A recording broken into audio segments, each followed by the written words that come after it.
Why did GPUs suddenly become the engine behind GenAI? That shift changed everything.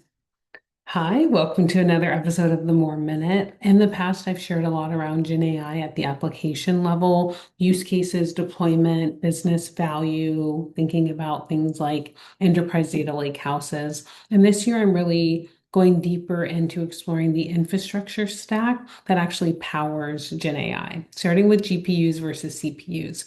So CPUs, think of them like the brilliant executive assistant capable of handling multiple tasks but mostly one at a time. They are a brilliant generalist, a few very smart cores optimized for decision making and sequential logic, whereas a GPU is thousands of simpler cores designed to do math operations across massive amounts of data at one time. So a GPU is more like 10,000 interns all running the same calculation simultaneously.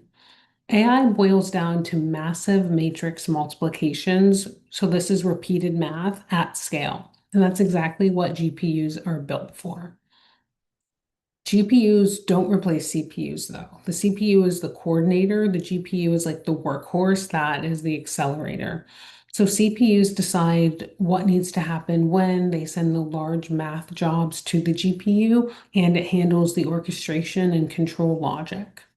If I were evaluating an AI environment, I wouldn't just ask, do we have GPUs? I'd ask, are we pairing them correctly with CPUs? Are we feeding them efficiently? And how are we measuring their utilization? Because unused acceleration is just expensive hardware. This is the first layer of the Gen AI stack. Next, I'll dig into how those GPUs actually communicate at scale. And I'm really curious of what you're seeing and what part of the stack you're most interested in.